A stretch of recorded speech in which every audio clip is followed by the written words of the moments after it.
Bismillahirrahmanirrahim. Abtadi'ul imla bismillahil aliyah mustajirran qaidal barakati ala ahlahu wa awlah wa ummati bihamdin mawaridu sa'il dunya mumtadiyan minasyukril jamil ma'toya. Kemarin malam di kediaman Bapak Haji Zulkifli, saya sudah sampaikan penyebab hijrahnya Nabi Shallallahu Alaihi Wasallam. Ya, Al-Imam Ahmad meriwayatkan dari sahabat Ibnu Abbas, beliau berkata, "Wulidan nabiyukum yaumal isnin." Nabi Muhammad itu dilahirkan hari Senin, tanggal 12 Rabiul Awal, ya. Wa kharaja min Makkah yaumal isnin.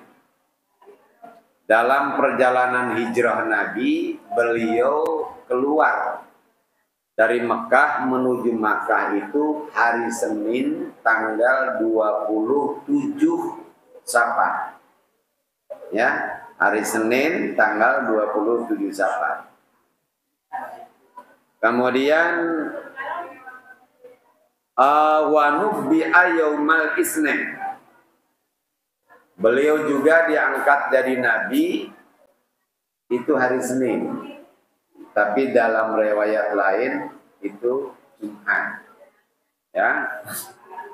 Dan ini yang masyhur. Wa dakhalal Madinah yaumal isnin. Dan beliau tiba di Madinah juga hari Senin.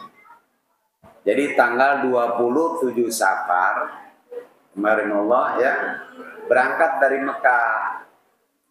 Kemudian masuk beliau ini, nah ini sering saya katakan, dari Mekah ke Madinah itu Pak, jaraknya adalah 473 km. Ya, jadi Jakarta Semarang lah, hampir ya. Karena sekarang kan Semarang 480 ya Pak ya. Lah itu arahnya Pak, kalau dari Mekah itu ke sana, ke utara. Ya. Tapi waktu itu Nabi Muhammad hijrah itu berangkatnya ke sono Pak, ke selatan. Nah, karena itulah makanya sahabat Abu Bakar bertanya, Rasulullah, bukankah kita mau ke Yasrib? Dulu masih Yasrib namanya ya.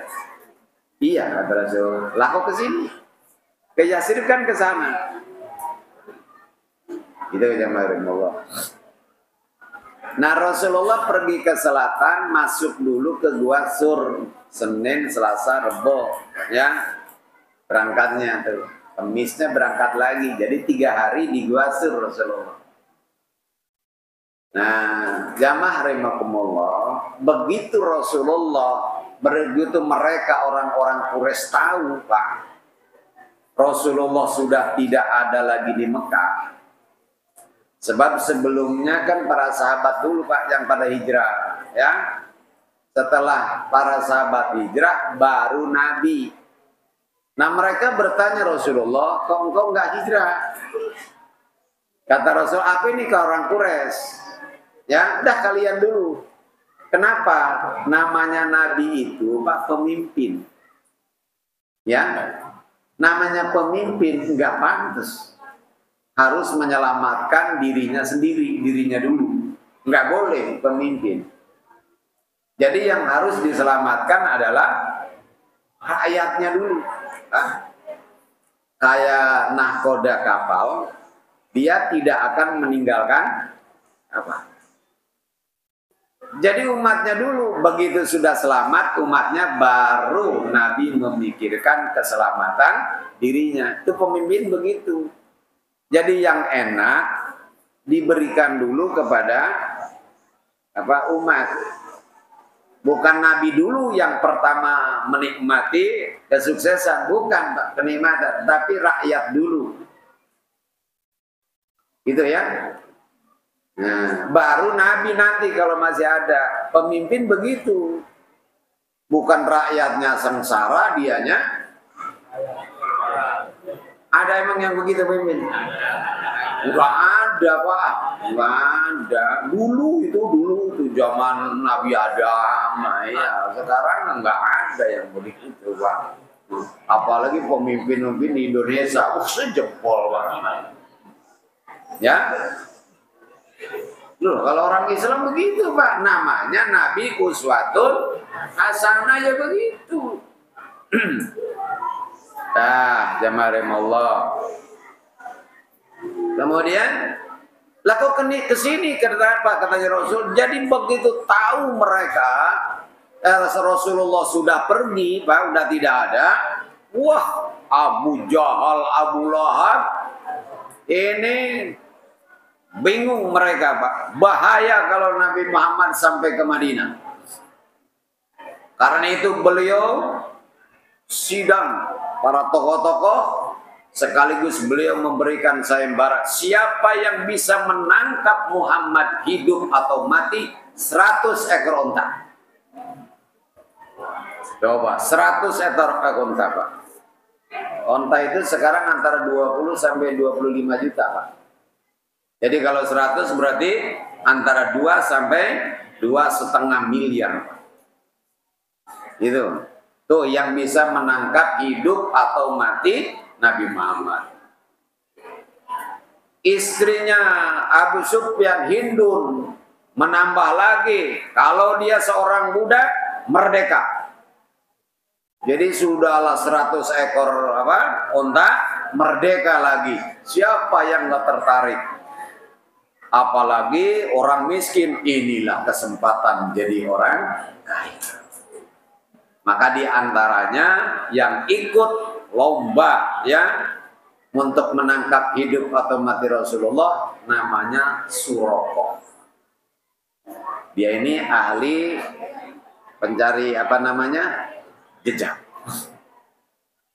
Nah, jamaah lah sekarang kalau Nabi Muhammad SAW perginya menempuh jalan yang biasa ditempuh orang, kira-kira ketangkep nggak? Ya ketangkep lah jamaah. Ya, Nabi ini ahli siasat, nggak mungkin Nabi pergi menempuh jalan yang biasa ditempuh orang, maka harus menempuh jalan yang tidak biasa, atau bahasa lainnya adalah melawan arus, sehingga sulit untuk dipahami. Gitu. Artinya di sini jamaah Allah, buat kita semua nih pelajaran, kadang-kadang ya ahli waris Nabi. Siapa ahli waris Nabi? Ulama. Ulama itu ahli waris Nabi atau pewaris Nabi, Pak? Hah? Pewaris. Ayo, kita bahasa Indonesia. Ya, biarin waktu SD bahasa Indonesianya nilainya 5 juga. Tapi sekarang jangan sampai begitu. Kalau ada orang meninggal bikin surat Yasin. Ya, beliau meninggalkan pewaris apa ahli waris? Ahli waris. Kalau saya mati, Pak, ya, anak saya, istri saya tuh namanya ahli waris. Saya namanya pewaris. Gitu ya. Maka sekarang pewaris itu yang meninggalkan, yang mewariskan warisan. Ahli waris yang menerima warisan. Sekarang kalau ulama itu pewaris Nabi, berarti yang nerima ilmu Nabi apa ulama? Nabi, Pak. Berarti ulama lebih hebat dari Nabi, karena ulama pewaris Nabi. Tapi kalau ulama ahli waris Nabi, maka ulama menerima warisan ilmu dari Nabi. Jadi ulama namanya ahli waris, Nabi namanya Maka kalau orang ngerti Pak maknanya dan sengaja mengatakan ulama itu pewaris Nabi, kafir Pak. Kalau ngerti loh ya, ngerti maknanya gitu kan, dan sengaja dia katakan begitu dengan yakin, kafir Pak. Tapi orang-orang pada mengatakan ulama itu pewaris Nabi karena dia nggak ngerti bahasa Indonesianya dulunya empat, nggak bisa membedakan ahli waris dan pewaris. Tapi coba Bapak lihatlah, mau kiai kayak mau habib kayak ya, kiai kondang sekaligus pasti mengatakan ulama itu. Makanya kadang-kadang saya jangan-jangan saya yang goblok ini. Gitu ya. Tapi lihat di komus ada Bapak ya. Enggak ada tuh fulan meninggalkan pewaris. Satu ini enggak ada. Ada juga meninggalkan ahli waris. Itu kalau kita bicara bahasa. Tapi sudahlah ya, salah kaprah bener ora lumrah, kata orang Indramayu begitu Pak ya. Sama dengan apa yang muhrim dan mahram ya. Kalau anak saya dengan saya tuh, anak saya namanya mahram Pak, mahram ya. Ibu saya namanya mahram. Terus muhrim apa? Muhrim itu orang yang lagi ihram, itu namanya muhrim. Tapi sekarang banyak yang nyebutnya, woi kita kan bukan muhrim gitu ya. Dah, maksudnya muhrim itu adalah mahram. Silaturahim dengan silaturahmi. Ya begitu itulah teman-teman. Dah, ya, nggak usah diributin masalah gitu ya. Nggak usah diributin. Nah, jamaah rahimakumullah ya. Jadi kadang-kadang Pak, kita jumpai tuh ulama ahli warisnya Nabi ini suka melawan arus. Gitu ya. Iya, ulama kok melawan arus. Bagaimana ini? Jangan gampang kita memvonis ulama keblung ini. Kiai apaan begitu? Jangan begitu, boleh jadi karena kita nggak ngerti. Sahabat Abu Bakar juga nggak paham kenapa Rasulullah mau ke Madinah kok perginya ke selatan. Ya tambah jauh Pak. Ya. Nah, tinggal dulu di Gua Sur, ya Allah 3 hari di sana. Sesudah itu baru kemudian ke Madinah. Makanya kalau berangkat hari Senin, tiba di Madinah hari Senin lagi berapa hari Pak? Hah? Jadi berangkat hari Senin lagi. Berapa? Senin, Selasa, Rabu, Kamis, Jumat, Sabtu, Minggu, Senin. Kan orang tua biasa ngitung begitu Pak, ya. Senin, Selasa, Rabu, 10. Gitu. Kamis, Jumat, Sabtu, 20. Ya. Minggu, Senin, Selasa, 30. Gitu cara ngitung. Jadi 15 hari. Makanya lama Pak. Ya.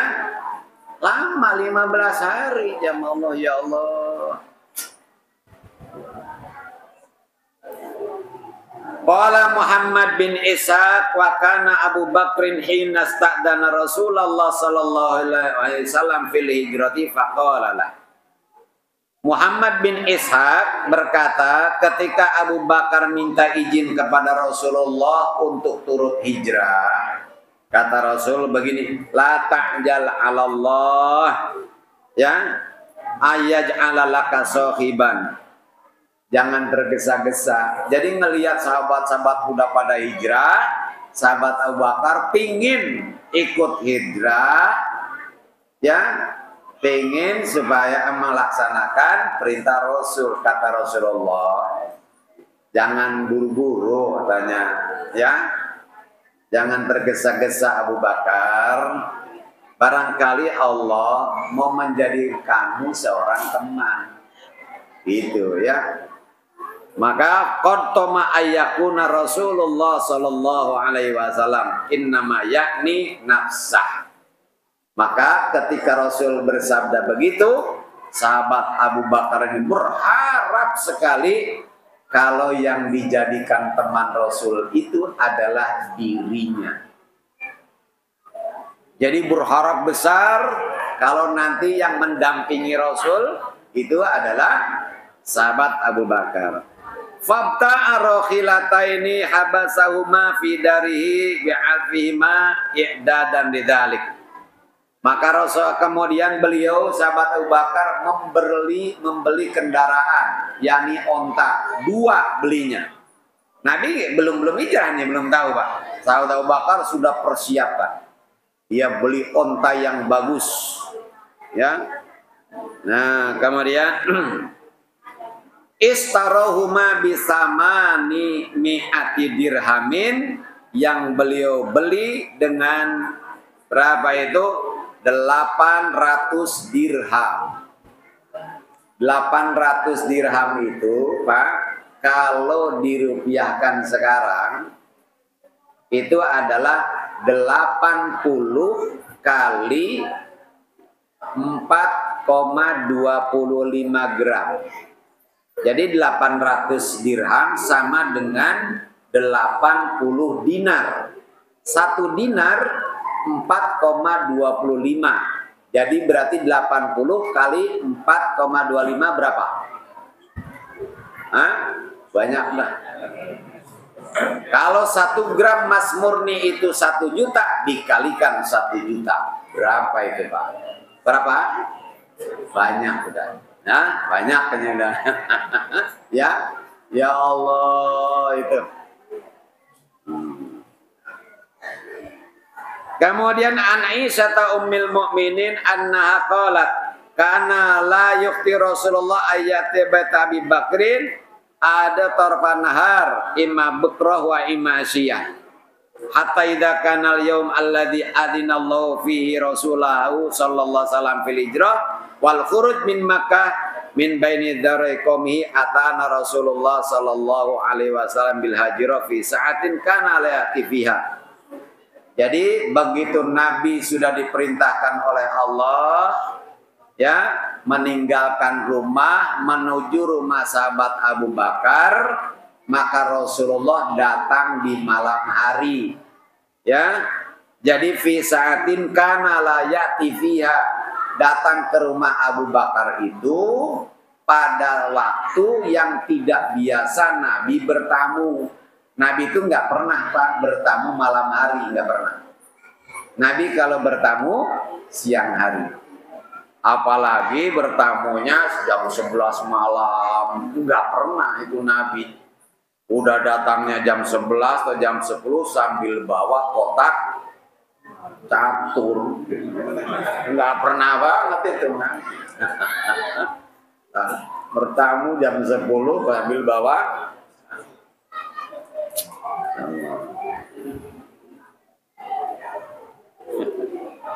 itu bini yang didatangin udah merengut aja Pak ya. Kemudian jamaah Allah qalat falamma ra'ahu Abu Bakrin qala ma jaa Rasulullah fi hadisa illa li amrin hadas. Begitu Rasul ketuk pintu, assalamualaikum, kata sahabat Abu Bakar, man fil bab, ana Muhammad Rasulullah. Ya, siapa itu dia kata di pintu? Saya, katanya Muhammad Rasulullah. Maka kata sahabat Abu Bakar, Rasulullah enggak mungkin datang di malam hari kecuali karena suatu perkara yang yang genting. Nah, ya. Karena itu langsung kemudian sahabat Abu Bakar membuka pintunya. Ketika masuk, lalu sahabat Abu Bakar menggelar ininya, panatikernya, kalau kita sih ya. Selanjutnya fajalasa Rasulullah, lalu Rasulullah duduk, dan waktu itu kata Sayyidah Aisyah, aku bersama dengan saudariku yaitu Asma binti Abu Bakar. Jadi bertiga. Begitu Nabi sudah duduk, kata Rasulullah, ukhruj anni man indik. Kata Rasulullah, keluarkan orang-orang yang bersama kamu itu. Karena Rasulullah tidak tahu Asma itu siapa, gitu ya. Apa kata Abu Bakar? Ya Rasulullah, innama humma ibnataya. Rasulullah, itu dua anak saya, Aisyah dan apa namanya, Asma. Jadi di kami ini nggak ada rahasia dan saya jamin aman. Gitu kata sahabat Abu Bakar. Akhirnya Rasulullah bersabda, Innallaha qad adina li fil khuruj wal hijrah. Allah mengizinkan, memerintahkan aku untuk keluar hijrah ke Madinah. Lalu sahabat Abu Bakar berkata, as-suhbah ya Rasulullah.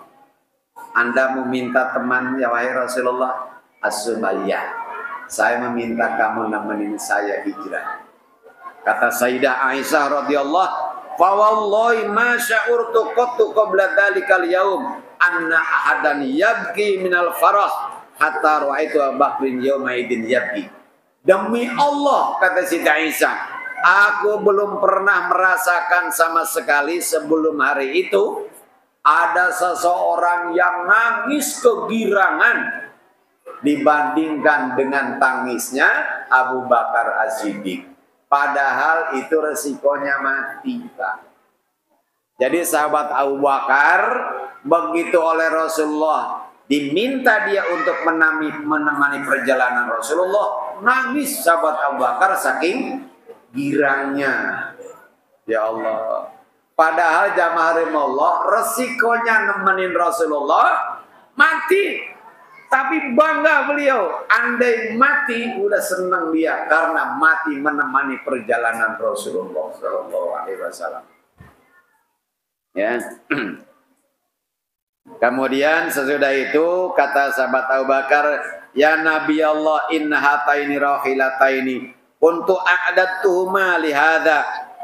Wahai Rasulullah, nih dua onta ini sudah kami beli dan aku persiapkan untuk perjalanan ini. Lalu beliau kemudian sahabat Abu Bakar ini menyewa seorang petunjuk jalan, ya, namanya Abdullah bin Arqad namanya ya petunjuknya. Dan Abdullah bin Arqad ini sebenarnya dia orang musyrik, bukan orang Islam.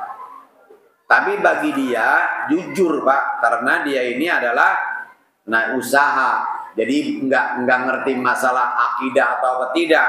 Bagi dia fulus, ada fulus beres, nggak ada fulus, gitu ya.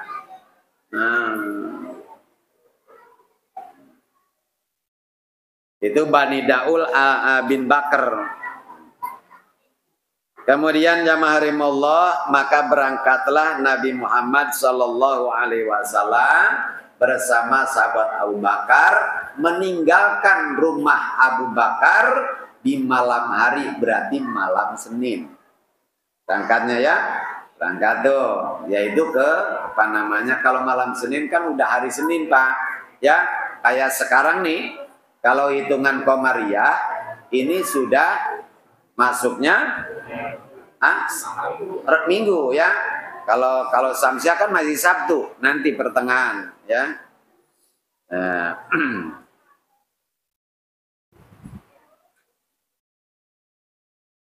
Nah, namun sebelum Nabi ke rumah sahabat Abu Bakar, Rasulullah udah pesen dulu kepada sahabat Ali ya. Jadi nanti aku akan hijrah. Ini perjalanannya. Maka nanti kamu nyusul ya, dan ini barang-barang titipan orang kamu serahkan dulu kepadanya.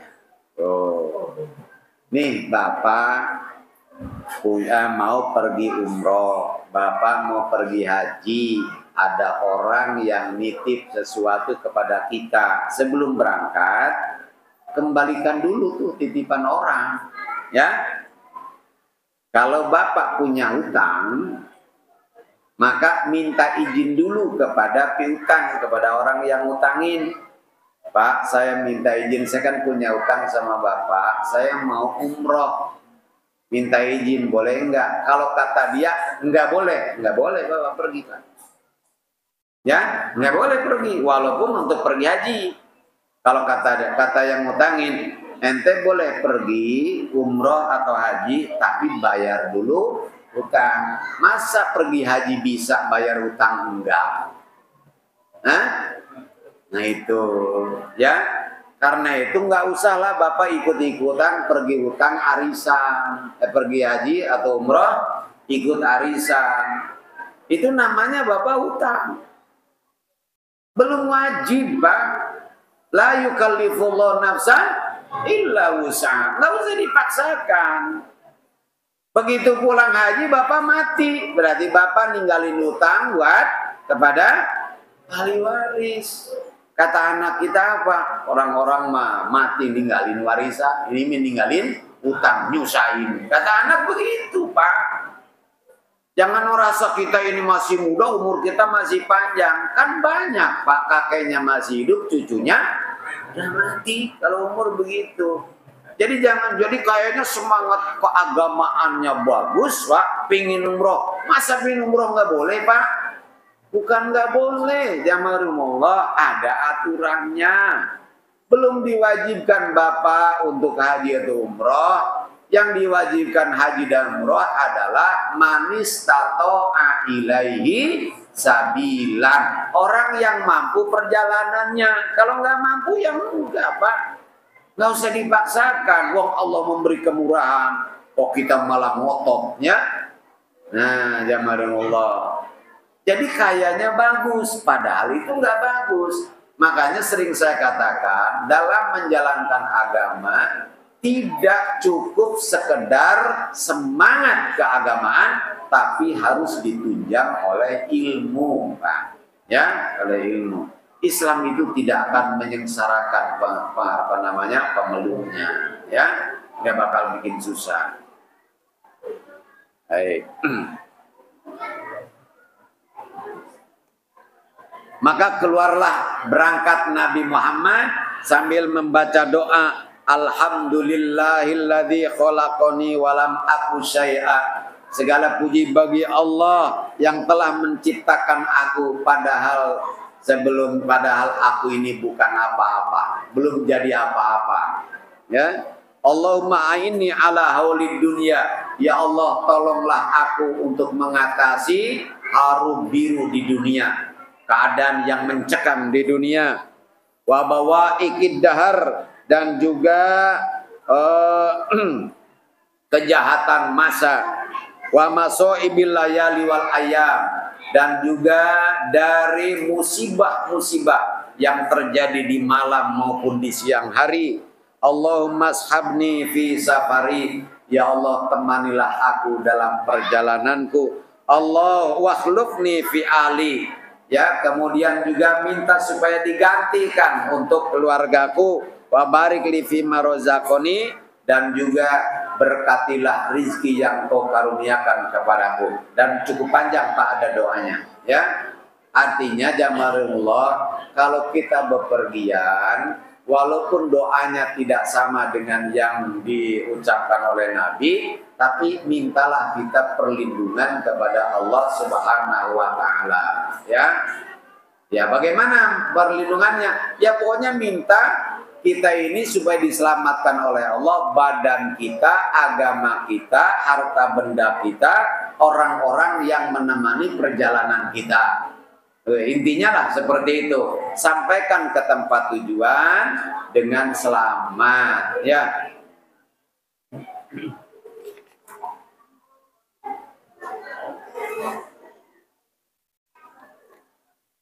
Selanjutnya jamaah rahimallah, lalu sahabat Abu Bakar As-Siddiq ini, karena beliau ini punya anak laki-laki namanya Abdullah.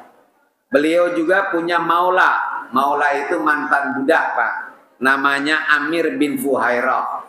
Amir bin Fuhairah. Maka oleh beliau ditugaskan begini, Abdullah, di siang hari aku nih dengan Rasul ke Gua Sur. Maka di siang hari kamu berada di Mekah, ya. Kemudian kamu cari informasi apa yang dilakukan, yang direncanakan oleh orang-orang Quraisy terhadap kami. Nah, nanti sore hari kamu pergilah ke sini, ke gua ini, laporkan bagaimana situasi Mekah pada saat Abah dan Rasulullah berada di gua, di Gua Sur. Ya, dan kamu katanya Amir gembalakan kambing di wilayah yang dekat dengan Mekah, di sana menggembalanya. Sama, ya. Nah, nanti sore kamu bawa tuga kambingnya ke bawah Gunung Sur. Kemudian nanti sembelih buat kebutuhan makan saya dan Rasulullah. Kemudian kamu katanya Asma masak di rumah, ya, pagi. Kemudian nanti sore bawa masakannya ke sana. Jadi sudah ada tugas. Saya ingat jamarimullah, saya ini punya penggemar, punya penggemar. Saya kan salah satu narasumber di Rasil, Pak. Salah satu penggemar saya itu orang Ponorogo, itu adalah iparnya Luhut Binsar Panjaitan. Ya, iparnya Luhut Binsar Panjaitan. Jadi saya bisa khutbah di gedungnya Luhut Binsar Panjaitan, itu karena dia, gitu ya.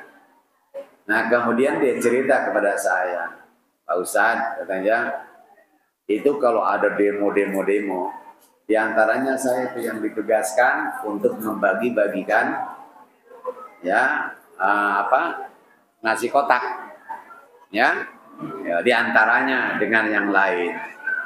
Tentu saja bukan niat mau bagi-bagi makanan, Pak. Ya, sambil larak lirik gitu, kupingnya benar-benar dibuka gitu tuh, Pak. Ya sudahlah, sudah kita paham kan? Jadi ini Rasulullah juga begitu kepada Abdullah, Pak.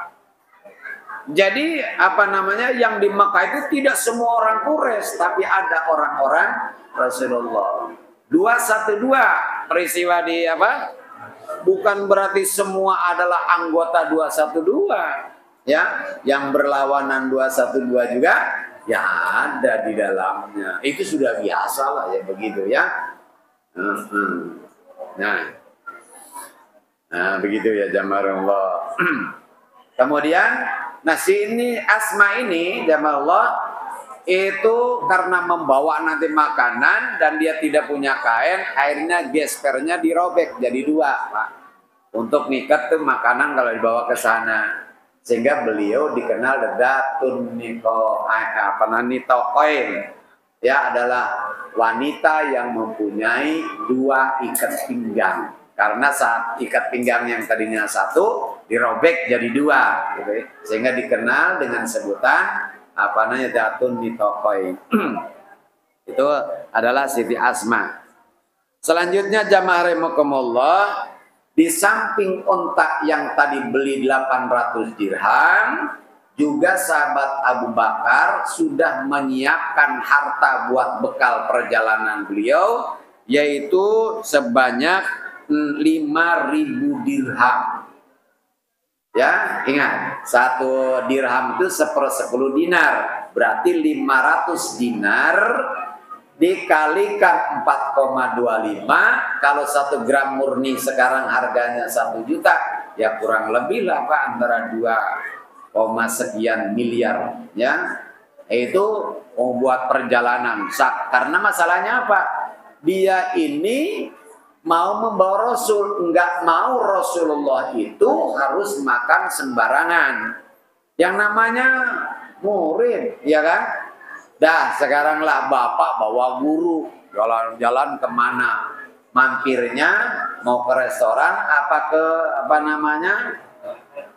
warteg, kan mikir Bapak juga, masa gue bawa kiai masuknya ke warteg, kan gitu Pak, ya. Lah ya begitulah namanya sahabat Abu Bakar, nggak mungkin lah pingin asal sembarangan aja ngasih makan Rasulullah. Nggak boleh Rasulullah kekurangan. Akhlaknya Rasul ya begitu, ya akhlaknya Rasul begitu. saya ngobrol dengan Ustadz Makmur Murad. Kenal Ustadz Makmur Murad? Kiai katanya, saya ini punya murid, bakhilnya udah nutup tuh orang, ya. Jadi ingin diantar jarang masa ke Jawa Tengah, Jawa Timur gitu ya. Giliran makan, kita dibawanya yang di pinggir jalan suka ada siput tulisannya gitu Pak. Hah? Kaki 5 lah ya katanya. Kata dia begini, ya. Biasanya kan kiai ya, yang namanya santri atau murid kalau ngajak kiai makan, mesti kan bawanya ke restoran. Kita bukan nggak ini, kita doyan-doyan aja.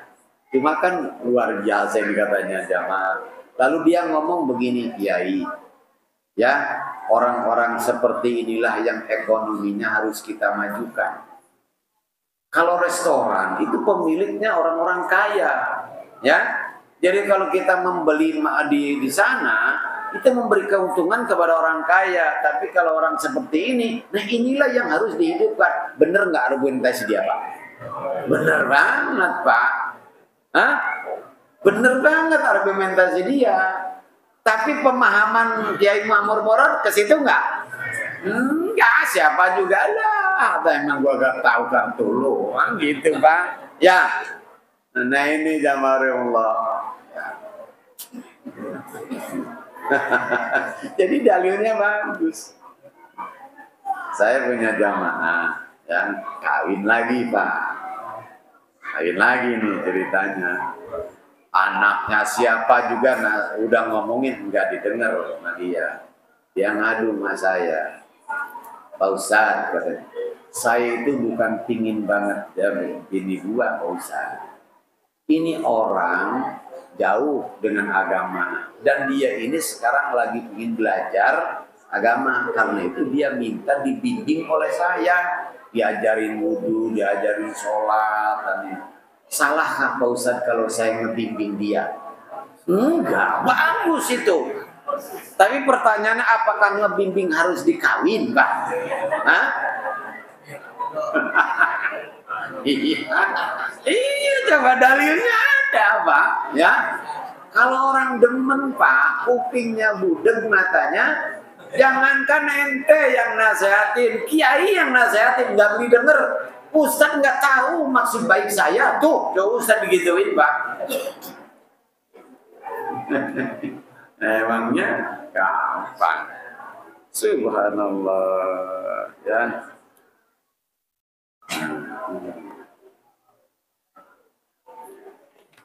Karena itu jamaah rahimahullah, ada seorang lelaki, ada qala Muhammad bin Sirin berkata, dzakara rijalun ala adi Umar faka'annahum fadallu Umar ala Abi faddalu Umar ala Abi Bakrin. Jadi banyak laki-laki di masa sahabat Umar seakan-akan mereka ini mengutamakan sahabat Umar di atas sahabat Abu Bakar, gitu Pak. Kenapa? Karena luar biasa kan sahabat Umar ketika menjadi khalifah Pak. Sampai anaknya saja mengatakan, tidak ada masa yang paling menyengsarakan kami anaknya sahabat Umar kecuali di masa bapak saya jadi khalifah. Jadi anak-anaknya sahabat Umar tuh hidup susah ketika bapaknya jadi khalifah. Kenapa? Sahabat Ibnu Umar nggak boleh bisnis Pak.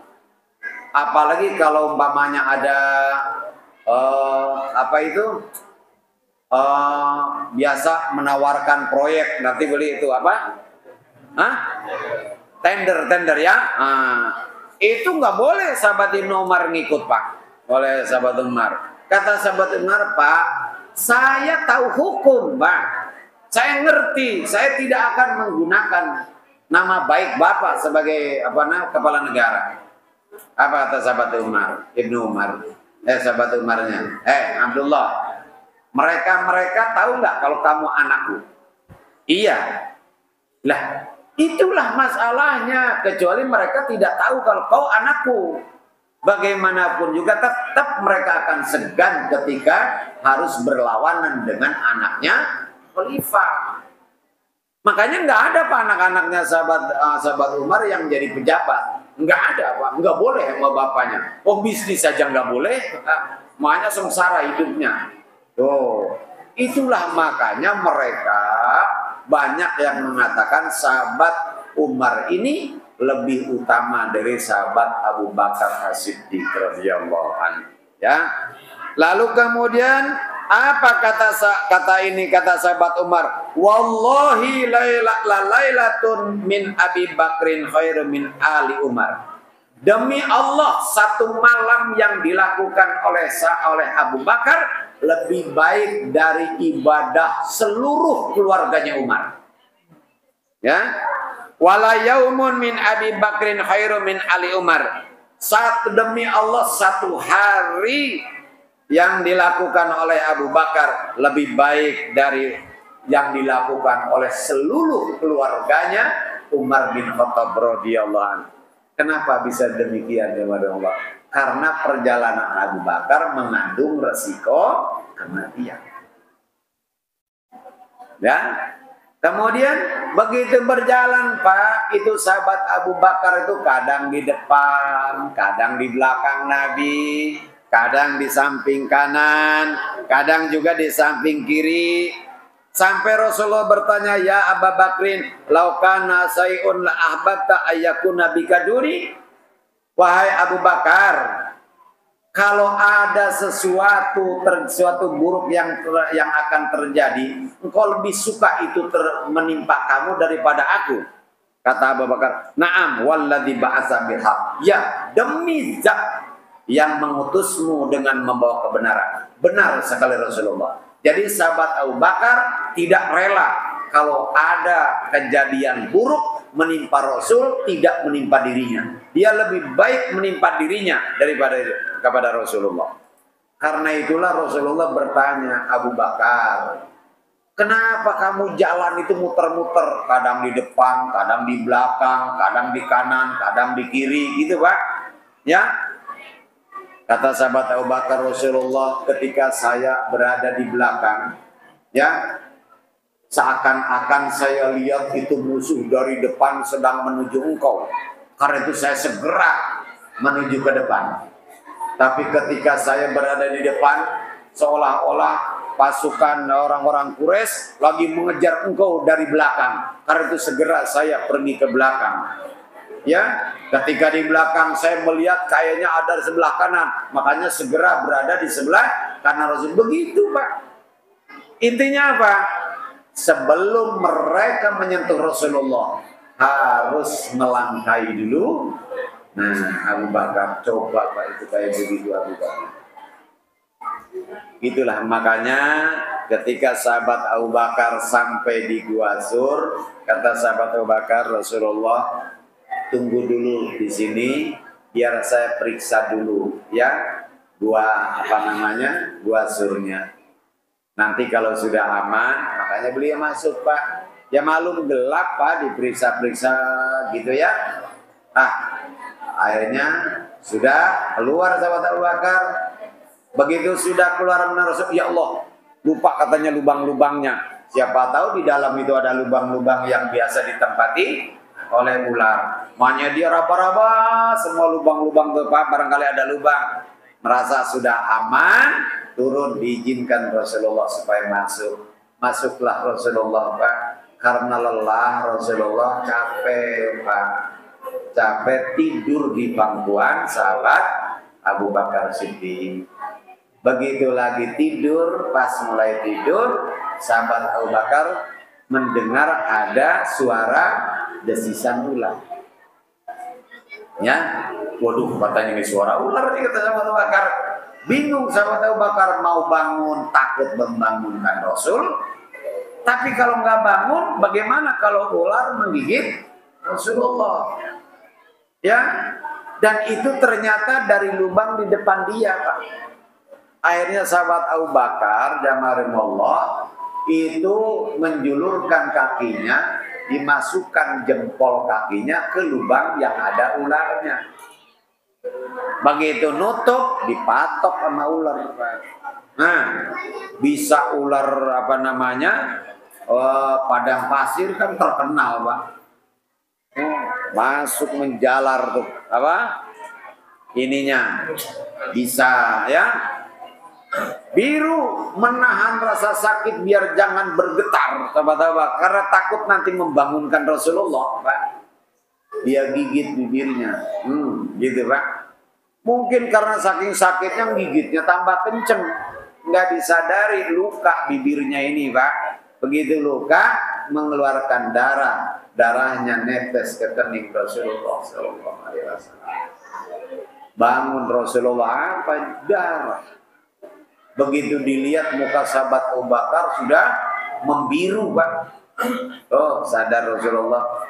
Kalau sahabat Abu Bakar ini kena panahnya bisa. Akhirnya sahabat Rasulullah mengangkat kedua tangannya, lalu berdoa, diusaplah muka sahabat Abu Bakar. Itu, ya. Dan dilihat di kakinya, oh, rupanya di situ. Tarik kepada Rasulullah.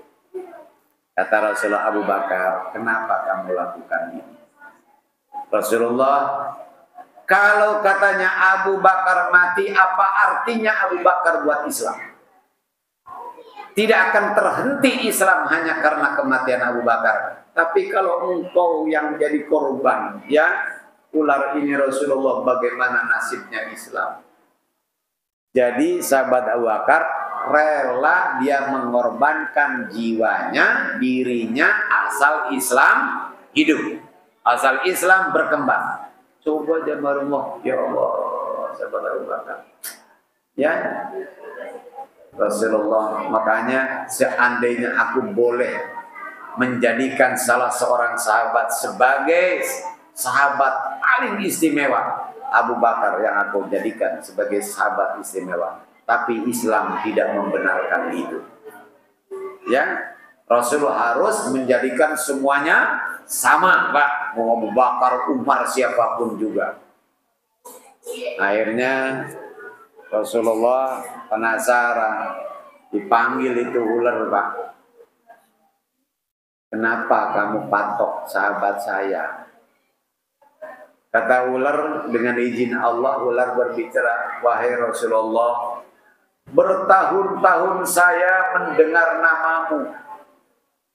Begitu saya mendengar namamu, kerinduan dalam diri saya untuk bisa bertemu denganmu. Semakin hari semakin besar Rasulullah. Ya. Dan rupanya Allah Subhanahu wa taala mengabulkan harapan dan doa saya, dipertemukanlah saya denganmu, engkau masuk ke tempat ini. Betapa bahagianya saya melihatmu Rasulullah, ketika saya memandang keindahan dirimu, cahaya nur yang ada dalam dirimu. Tiba-tiba katanya disumpel bang saya sama dia tuh, sama dia, gitu. Ya, gimana saya nggak kesel Rasulullah? Lagi saya menikmati indahnya apa namanya dirimu, tiba-tiba ditutup sama dia. Makanya saya patok dia, ya. Nggak keluar-keluar juga katanya. Nah, coba sekarang ular itu salah nggak, Pak? Hah? Nggak salah, Pak. Nggak salah. Kita juga kalau dihalangi mau ketemu Nabi dihalangi, kita bisa berantem sama orang itu, ya. Nah ini orang cinta kepada Nabi tiba-tiba dihalangi, ya marahlah ular, Pak. Di sini ya, sahabat Abu Bakar salah nggak menyumpel itu, nutup itu? Tidak juga. Jadi sahabat Abu Bakar nggak salah, ya, ular juga. Tapi sampai kapanpun menurut Abu Bakar ini jahat. Ya, sampai kapanpun menurut dia dan pengikutnya Abu Bakar adalah jahat. Kan gitu, Pak. Padahal dua-duanya adalah orang makhluk yang sangat menyintai Nabi. Ini sekarang lagi rame nih. Lagi rame masalah Baklawi, ya. Sama aja marimullah, sama aja, ya. Apa tujuan Kiai Imad itu mau mempermalukan? Tidak, Pak, punya tujuan bagus. Itu punya tujuan bagus beliau, ya. Bagi orang yang menghilangkan dulu kepanatikan dan sebagainya, secara jernih kita pikir gitu, ya. Cuma karena orang kalau udah benci ya susah, Pak, ya. Begitu juga yang memihak kepada Kiai Imad, kayaknya semua habaib nggak ada yang benar, Allah. Begitu juga sebaliknya, ya Allah. Makanya saya ditanya, pandangan Ustaz bagaimana Ustaz? Ya, kata saya itu tidak bisa membuktikan bahwa Bahlawi itu cucunya Rasul. Sampean bisa membuktikan nggak, Pak? Hah? Enggak kan? Kita tidak bisa membuktikan kalau Bahlawi itu adalah cucunya Rasul. Sekarang bisa nggak membuktikan kalau Bahlawi bukan cucunya Rasul? Hah? Enggak juga kan? Jadi membuktikan mereka duriyah Rasul kita nggak bisa, membuktikan mereka bukan duriyah Rasul juga kita tidak bisa. Ya udah, kalau begitu nggak usah berpihak-pihak kemana-mana, ya. Kita anggap baik mereka ini duriyah Rasul atau tidak, yang jelas mereka sama dengan kita, umatnya Nabi Muhammad Sallallahu Alaihi Wasallam. Cintai siapapun juga, cintai sepanjang itu umatnya Nabi, ya. Kemudian kita tolak mereka kalau perilaku mereka kurang ajar. Enggak mau Bahlawi ke, mau siapa ke, gitu ya. Gitu ya, marimullah, ya. Kita ini kadang-kadang kalau sudah benci ya susah, Pak, ya. Kalau sudah benci, Pak, jangankan orang itu salah, benernya aja nggak bakalan diakui, Pak, salah aja. Iya, begitu. Ya. Sekarang kita benci sama orang nih, ada orang nyumbang sesuatu, pasti niatnya jelek tuh orang. Mau begitu aja, Pak. Kadang-kadang belum tentu, Pak. Ya. Tapi kalau kita suka kepada orang itu, dia nyumbang, pasti ikhlas tuh orang itu. Begitu, jamaah Allah. Padahal apa memang seperti itu? Ya belum tentu, ya. Nah, membuktikan dia ikhlas kita tidak bisa, membuktikan dia tidak ikhlas juga nggak bisa. Cuma yang jelas, sama Allah, kalau kita itu husnudon pada orang, walaupun salah, kita dapat pahala. Saya berbaik sangka bahwasanya, ya, Habib Salim ini orang rajin tahajud, saradin sholat duhanya, baca Qur'annya. Husnudon saya begitu. Ternyata beliau nggak pernah sholat duha, nggak pernah tahajud, nggak pernah baca Qur'an. Berarti kan salah, Pak, dugaan saya. Tetap saya dapat pahala, Pak, kalau berbaik sangka. Tapi kalau buruk sangka, jangankan salah, benernya saja dosa. Ya, saya hanya begini, namanya Pak Harto, males orangnya, kagak pernah sholat sunnah, jangankan sunnah, yang fardu aja belentang-belentong. Nah, kan seudon saya, Pak, begitu. Ternyata bener, Pak, memang beliau begitu, tetap saya berdosa, Pak. Tuh, ya, itu kalau sudah, makanya kita udah husnudzan aja lah kepada orang, gitu ya. Baik, jamaah Allah, itulah mengenai perjalanannya Nabi Shallallahu Alaihi Wasallam yang hijrah, ya, itu di Gua Sur. Begitu berada di Gua Sur, jamaah Allah, itu orang-orang Quraisy yang mencari Nabi itu kelihatan di atas kakinya oleh sahabat Abu Bakar Siddiq. Gelisah sahabat Abu Bakar. Gelisah, Pak, ya. Kata Rasulullah, kenapa Abu Bakar? Rasulullah, itu kaki orang-orang yang memburu kita kelihatan, kalau mereka nunduk pasti kelihatan. Kata Rasulullah, la takhaf wa la tahzan innallaha ma'ana. Jangan takut, jangan gelisah, Allah bersama kita. Bagaimana menurutmu kalau ada dua orang, kemudian Allah yang ketiganya?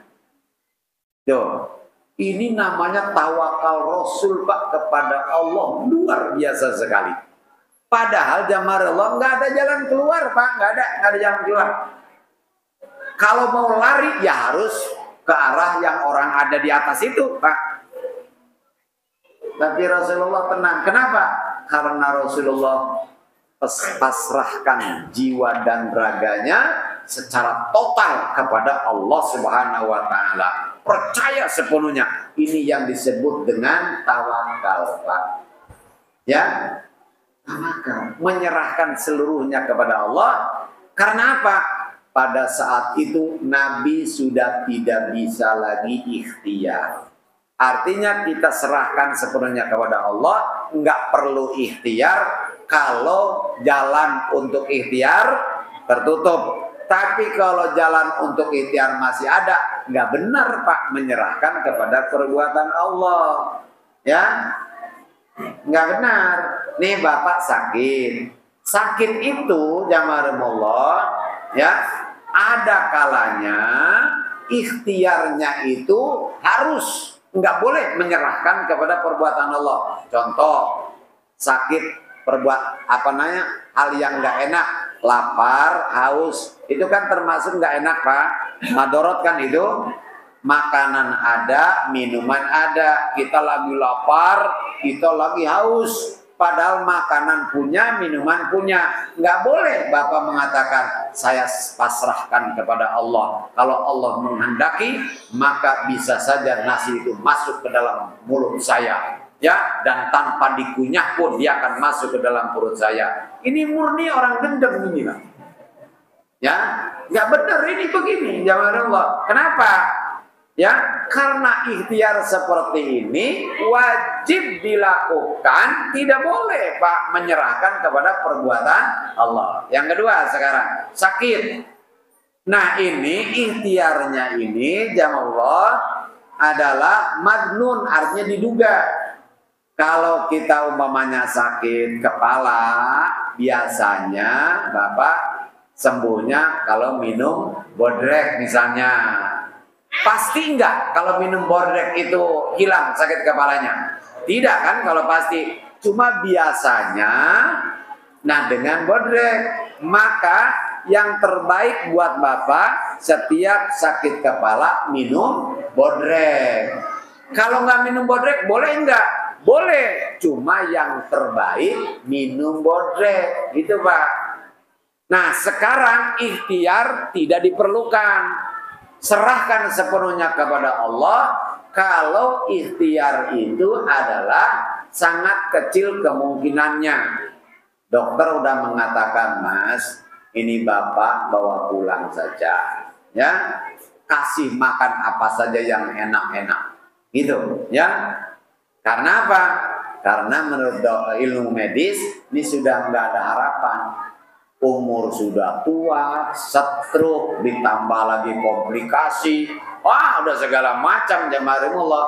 Sehingga kata beliau, udah bawa saja. Maka yang begini Pak, sebaiknya tidak berobat, gitu ya. Yang baik bagaimana? Serahkan sepenuhnya kepada Allah. Karena apa? Kecil kemungkinannya. Bapak dari sini mau ke Surabaya, ya, jalan kaki bisa nggak? Bisa. Pakai ongkos? Bisa. Nah, umumnya Pak, kalau ke Surabaya bisa sampai kalau bawa ongkos. Maka yang terbaik Bapak kalau mau ke Surabaya, ya ongkosan, bawa ongkos, gitu ya. Tuh, jangan jalan kaki, ya Allah, jangan jalan kaki, ya. Yang terbaik seperti itu, ya Allah. Tapi sekarang kalau memang ikhtiar itu sangat kecil sekali kemungkinannya, maka lebih baik kalau kita bertawakal kepada Allah. Apalagi udah nggak ada jalan, seperti Nabi Muhammad berada di Gua Sur, mau lari kemana? Ya, Begitu mau lari kemana ya sudah, berserah kepada Allah Subhanahu wa taala. Itulah ya jamaah rahimallah, nanti bagaimana setibanya Nabi di Mekah, seperti tadi ada tolak al-badru alaina. Kalau kita sambil menghayati ya, kita bisa ya Allah membayangkan bagaimana Rasulullah berdua dengan sahabat Abu Bakar As-Siddiq. Insyaallah nanti besok malam kita akan lanjutkan lagi ya perjalanan Nabi dari Gua Sur sampai ke Madinah Al-Munawwarah. Mudah-mudahan dengan kita membaca sirah Nabi ini kita bisa mengambil hikmah ya, pelajaran yang sangat berharga bagaimana perjuangan Rasulullah ya Allah ya. Bukan cuma sekedar ancaman, tapi memang mereka benar-benar coba mau membunuh Rasul. Sehingga saya seringkali jemaah Allah merasa bahwa saya ini nggak pernah berjuang, gitu ya. Dakwah apa? Yang saya nggak pernah ditentang orang. Ya Allah. Dulu ingat pernah ada ustadz-ustadz itu kan diteror Pak.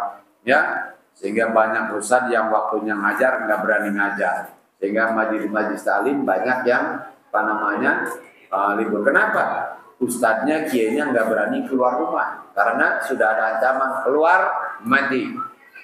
Gitu. Saya mau mengisi di Al Jihad Pak, di Cibuburnya. Saya berangkat naik motor. Begitu sampai di Sentek, ya Allah tuh bocah mang tawuran Pak, ada ratusan di situ.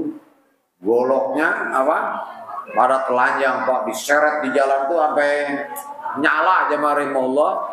Ya Allah, itu orang dari sebelah sana naik motor, ngebut. Begitu ngelihat kumpulan anak-anak di sana pada golok, balik lagi motor. Ya, saya udah jalan sampai sejak ada anak-anak yang tawuran, mau balik lagi. Kata saya, kemana ini balik lagi? Mana ditungguin Pak? Kalau di sana yang ngaji kan lebih dari 500 orang Pak. Lebih, bahkan bisa 1000 ada lah ya. Masjid segitu penuh ya baru bapak ibu. Nah saya kalau balik lagi kata saya nanti bisa terlambat. Tapi kalau diterusin gimana kalau saya dibacok? Alah bismillah aja lah, jalan aja. Barimullah. Kata saya, ada apa ini? Enggak Pak Haji, Pak Haji biasa. Bang lewat ya? Iya silakan Pak Haji. Begitu udah lewat, lemes banget lutut saya Pak. Ya, begitu doang. Dan itu juga nggak ngancam saya, cuma ketakutan aja saya. Sementara Rasulullah diancam Pak. Jadi nggak ada artinya sesekali. Wah, berapa kali saya dihadang begitu sama Allah. Ya, tapi bukan menghadang saya, gitu menghadang saya bukan. Terhadang saja.